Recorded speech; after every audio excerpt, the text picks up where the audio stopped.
शुभ प्रभात दोस्तों।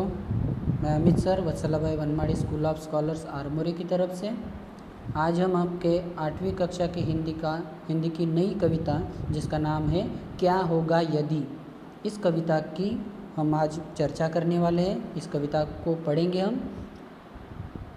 प्रस्तुत कविता में गेयता विद्यमान होने के कारण इसे गीत की श्रेणी में रखा गया है। इस कविता को स्टांजा के रूप में यहाँ पे प्रस्तुत किया है, इसलिए इसको एक गीत की श्रेणी में कवि ने रखा है। यह गीत सुप्रसिद्ध आधुनिक गीतकार रमानाथ अवस्थी इनके द्वारा रचित है। इस गीत के माध्यम से उन्होंने हमें आपस में एकजुट रहने के लिए, अच्छाइयों को अपनाने के लिए, अच्छाइयों से बुराइयों पर जीत हासिल करने के लिए कहा गया है। और इस आशावाद से उन्होंने हमें एक प्रेरणा दी है कि हम बुराइयों पर अच्छाइयों से जीत हासिल कर सके। पहले हम कविता का पठन करेंगे। धरती तो बढ़ जाएगी पर नील गगन का क्या होगा, हम तुम ऐसे बिछुड़ेंगे तो महामिलन का क्या होगा। उजली उजली गंगा मेरी, नीली नीली यमुना है, लेकिन इन दोनों से ज़्यादा सुंदर इनका मिलना है। ऐसा कोई नहीं करे जो समता इनसे प्यार की, रात रात भर चांद उतारा करता उनकी आरती। चांद बनेगा मेरा महल तो चंद्र किरण का क्या होगा, धरती तो बढ़ जाएगी पर नील गगन का क्या होगा। इस कविता के माध्यम से कवि हमें ये संदेश देना चाहते कि अगर हम हर एक छोटी छोटी बातों के लिए एक दूसरे से लड़ते रहेंगे, झगड़ते रहेंगे, तो हमें जो अपने जीवन में बड़ा ध्येय हासिल करना है, बड़ा उद्देश्य हासिल करना है, वो हम नहीं कर पाएंगे, क्योंकि हमारा समय जो है अपन आपस में लड़ते झगड़ने में ही बीत जाएगा। तो हमारे जीवन का जो मुख्य उद्देश्य है, बड़े बड़े ध्येय हासिल करना, बड़ी बड़ी ऊंचाइयां हासिल करना, वो हम नहीं कर पाएंगे। यहाँ पर उदाहरण के तौर पर वो कहते हैं कि ये जो हमारी धरती है, किसी कारणवश हम उसके टुकड़े करके हम उसका बंटवारा कर सकेंगे, लेकिन ये जो नीला आसमान है, नीला आकाश है, जिसको हम नाप नहीं सकते, गिन नहीं सकते, उस आकाश के टुकड़े हम किस तरह से कर पाएंगे, या उस आकाश का बंटवारा हम किस तरह से कर पाएंगे।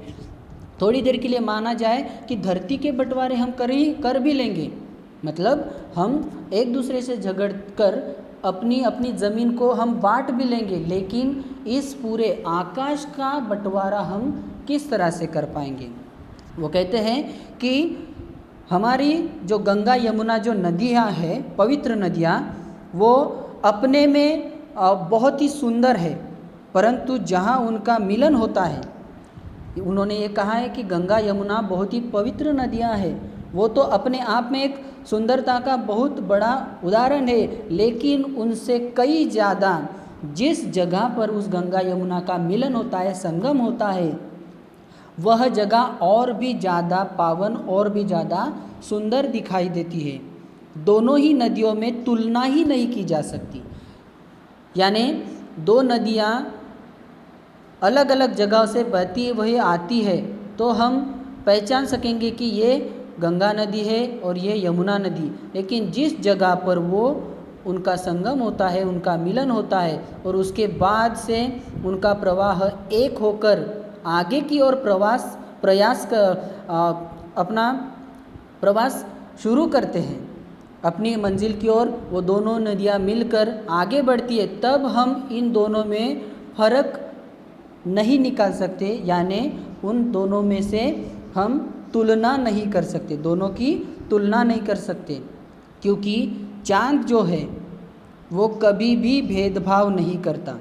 चाँद जो है वो कभी भी भेदभाव नहीं करता, ना कि वो चाँद किसी एक ही चांदनी पर अपना प्रकाश डालता है, वो कभी भी भेदभाव नहीं करता। सारी चांदनियों पर, सभी जगह पर वो एक जैसा प्रकाश डालता है। वो आगे कहते हैं कि चांद बनेगा मेरा महल तो चंद्र किरण का क्या होगा, धरती तो बढ़ जाएगी पर नील गगन का क्या होगा। यानी चांद किसी एक चांदनी पर प्रकाश डालता है और दूसरी चांदनी पर नहीं डालता, ऐसा कभी नहीं हो सकता। वो सभी चांदनियों पर, सारी पृथ्वी पर एक जैसा प्रकाश डालकर भेदभाव की जो सीमाएं हैं वो मिटा देता है। वो आगे कहते हैं कवि, आखिर तो हर मजबूरी का अंत कहीं होता ही है। सुबह सुबह से जलता सूरज शाम ढले सोता ही है। हर नीचाई ऊंची लगती है मन की गहराई से। विषधर भी जीते जाते हैं चंदन की सच्चाई से। विष ही बढ़ता जाएगा तो फिर चंदन का क्या होगा। धरती तो बढ़ जाएगी पर नील गगन का क्या होगा। वो कहते हैं कि हमारे जीवन में हर मजबूरी या परेशानी का अंत कभी ना कभी तो होता ही है। यानी जीवन जो है हमारा मनुष्यों का वो संघर्ष से घिरा हुआ है।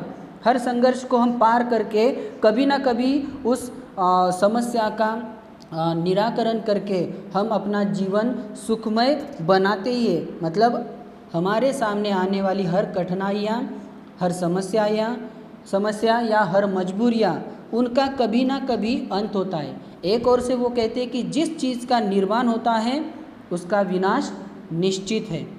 जिस चीज़ का सृजन होता है वो कभी ना कभी विलुप्त भी होता है। यानी जीवन में हर मजबूरी का अंत कभी ना कभी होता ही है। यानी हर समस्या जो है वो कॉन्स्टेंटली स्थिर स्वरूप से आपके सामने कभी भी नहीं रहेंगी। क्योंकि सूरज जब शाम को ढलता है पश्चिम दिशा की ओर, वो क्यों ढलता है, ताकि उसको अगले दिन सुबह पूरब की ओर से उगना ही है। यानी वो उगने के लिए ही वो ढलता है।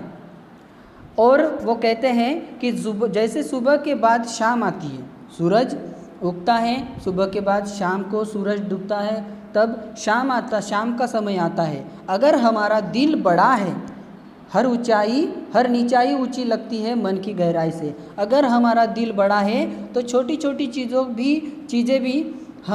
को भी हमें महत्व नहीं दे सकते। इसलिए वो कहते हैं यहाँ पे चंदन और विषधर यानी जहरीला सांप, इस उद्देश्य से कहा है कि जैसे चंदन अपनी सुगंध हर तरफ बिखेरता है, उस चंदन से लिपटे हुए जहरीले सांप को भी वो सुगंध उतनी ही भाती है जितने अन्य प्राणियों को वो सुगंध भाती है, उनको मन को छूती है और वो सुगंध सभी को चाहिए। उसी तरह से उस चंदन से लिपटे हुए उस विषैले सांप को भी वो जो सुगंध है वो उतनी ही भाती है। यानी विष या बुरे विचार त्याग देना चाहिए हमें, तभी हम अपनी अच्छाइयाँ हमारे जीवन में हम पा सकते हैं।